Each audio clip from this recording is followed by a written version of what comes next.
ये कहा जा रहा था कि बहुत मेहनती आदमी है, पब्लिक के बीच रहता है। केजरीवाल नई दिल्ली सीट से पीछे चल रहे हैं। तो ये एक और बहुत बड़ी खबर है।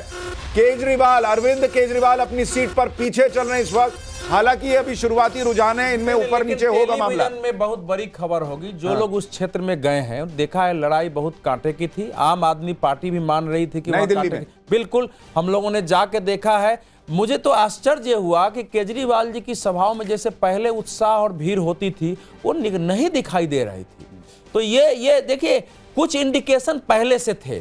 पहला इंडिकेशन उस समय मिला जब केजरीवाल जी जेल से बाहर निकल के आए थे और आम आदमी पार्टी ने बड़े आंदोलन की लंबे समय तक चलाने की घोषणा की, लेकिन हफ्ते 7-8 दिन में उसको आंदोलन खत्म हो गया था, क्योंकि लोग सड़क पर उस रूप में आए नहीं थे।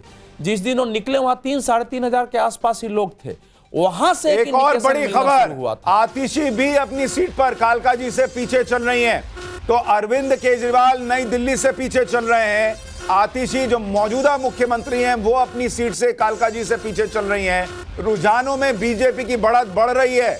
बीजेपी गठबंधन 13 सीट पर आगे, आम आदमी पार्टी 10 सीट पर आगे, और कालका जी से आतिशी के पीछे चलना, अरविंद केजरीवाल का पीछे चलना।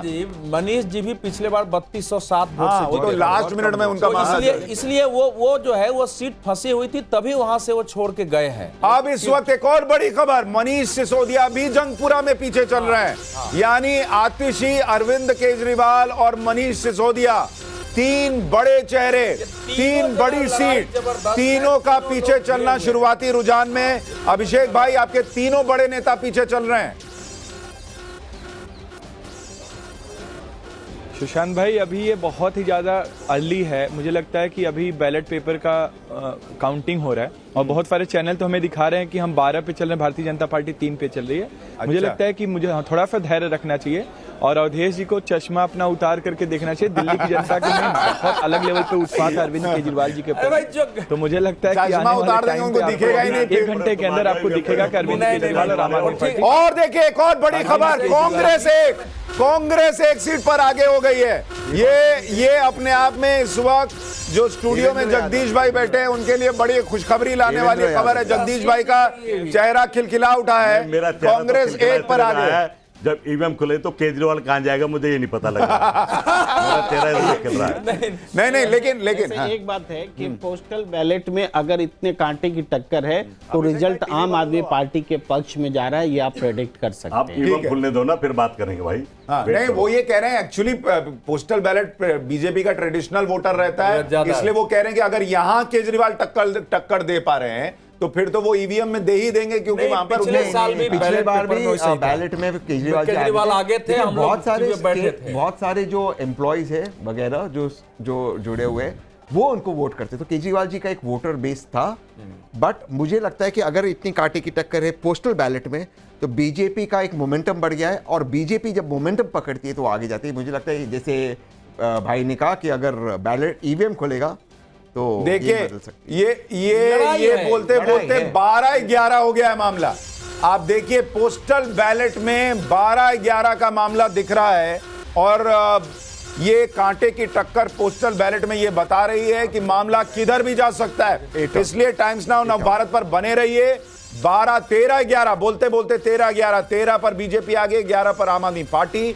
और इसमें सबसे बड़ी बात यह है कि फिलहाल जो राजकुमार आनंद आम आदमी पार्टी छोड़कर बीजेपी में आए थे, वो भी आगे चल रहे हैं, और रविंदर सिंह नेगी अवध ओझा से आगे चल रहे हैं पटपड़गंज की सीट पर। दूसरी बड़ी बात आपको बता दूं कि केजरीवाल, आतिशी और मनीष सिसोदिया तीनों अपनी सीट पर पीछे चल रहे हैं इस वक्त। ये बड़ी खबर है। अमित हमारे सहयोगी हमारे साथ है। अमित, पोस्टल बैलेट में इतने कांटे की टक्कर, आपको क्या लग रहा है? देखिए, मुझे लगता है कि जैसा पहले भी पिछले बार भी कहा गया कि पोस्टल बैलेट में आम आदमी पार्टी थी, लेकिन इस बार अगर देखिए तो जो एक राहत सरकारी कर्मचारियों को मिली है, जो 12 लाख वाला मतदान के कुछ दिन पहले इसका ऐलान हुआ था, तो शायद उसका असर भी होगा कि वहां पर कुछ वोट परसेंट जो है उसका फायदा सरकारी कर्मचारी, क्योंकि एक बहुत बड़ा सरकारी कर्मचारी आमतौर पर जो बीजेपी का वोटर होता था वो दिल्ली में आम आदमी पार्टी का वोटर था। देखिए, अगर पोस्टल बैलेट में फायदा हो रहा है तो निश्चित तौर पर मुझे लगता है कि आगे भी बीजेपी को फायदा होगा। बीजेपी उसी उम्मीद पे है कि जो सरकारी कर्मचारियों का ऑब्वियसली अगर 12 लाख वाले का जो फायदा मिल रहा है टैक्स वाले का, तो उसका फायदा हो सकता है। जो कांग्रेस की बढ़त दिख रही है, ये बादली की सीट है जहां से फैक्टर होगा ये। मिडिल क्लास दिल्ली में सबसे जो संकट रहा है वो सड़क का रहा है। कोई भी देखिए, एक मिनट सर, बोलते बोलते ये गैप बढ़ना शुरू हो गया है। आम आदमी पार्टी 10 और बीजेपी गठबंधन 15। बीजेपी अपनी लीड बढ़ाती जा रही है। टाइम्स नाउ पर बैठा हूं तो इसी का आंकड़ा देख रहा हूं, लेकिन मैंने कई खोले हैं, उसमें आप बीजेपी 15 दिखा रही है, लेकिन आम आदमी पार्टी को 4, 1 कांग्रेस को, कई जगह यह है। तो चूंकि यहां बैठे हैं इसके अनुसार हम चर्चा कर रहे हैं, लेकिन अलग अलग आंकड़े आ रहे हैं। बैलेट पेपर में भी पिछली बार आप याद करिए, हम लोग बैठे थे टेलीविजन चैनल पर और पिछली बार भी आम आदमी पार्टी आगे थी। तो लड़ाई इस बार है, गैप भर रहा है, जीत हार कम अंतर से होगी। एक 2%, 3% का अंतर हो सकता है, 4% से ज्यादा का अंतर दिल्ली के चुनाव में इस बार नहीं होने वाला। ठीक है, Shashi Shankar Singh ground zero research के हमारे साथ हैं। शशि भाई, उस दिन आपने प्रिडिक्ट किया था कि आम आदमी पार्टी को बढ़त है, 20 सीटों पे मामला इधर उधर जो है वो डिसाइड करेगा किधर जाएगा मामला। अब आपका फाइनल आपको आंकड़ा क्या है कि किसकी सरकार बन रही है, और ये 10 और 15 का मामला आपको किधर जाता दिख रहा है? देखिए, मैंने उस दिन भी बोला था कि करीब 20 ऐसी सीटें हैं जो बीजेपी जीत रही है और 21-22 आम आदमी पार्टी जीत रही है और बाकी पर क्लोज फाइट है।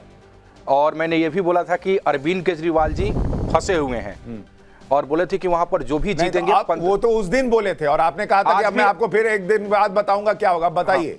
आज भी मैं ये बोल रहा हूं कि बीजेपी को थोड़ा सा बढ़त है क्लोज फाइट में, क्योंकि उनका बूथ मैनेजमेंट अच्छा रहता है। लेकिन अरविंद केजरीवाल की सीट पर पूरा फोकस कीजिए, 1535 के बीच में जो जीतेगा वही जीतेंगे। अच्छा, हाँ। और सरकार किसकी बन रही है? अभी आज के डेट में मतलब क्लोज फाइट मुझे लग रहा है कि बीजेपी अगर जीतेगी तो उनका सरकार बनेगा, लेकिन थोड़ा सा वेट करना पड़ेगा। ये तो देखिए, क्लोज फाइट में सुनिए, 5% का फाइट हो ना तो 7% का, तो वो निकालना बहुत कठिन होता है सीटों के मामले में। आप वोट परसेंटेज दे सकते हैं वो लास्ट, इसीलिए एग्जिट पोल के बारे में मेरा मानना है कि वो ट्रेंड तो डायरेक्शन बता देते हैं, लेकिन सीटों के बारे में वो नहीं होता है। तो चल रहा है, तो वो विधानसभा चुनाव में तो ट्रेंड जो है 2015-20 में भी आप देखेंगे तो सब आम आदमी पार्टी को, लेकिन कोई उनको 62-67 नहीं दे रहा था, लेकिन 42, 45, 52, 55 तक गया था।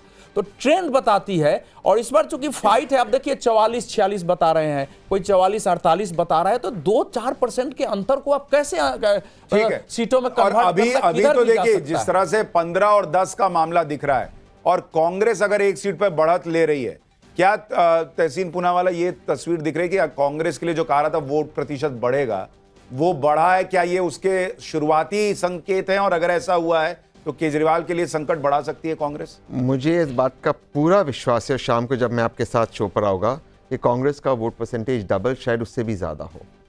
इससे केजरीवाल साहब को तकलीफ हो या ना हो, उससे मुझे कोई फर्क नहीं पड़ता। मेरा लक्ष्य है कि कांग्रेस अच्छा करे।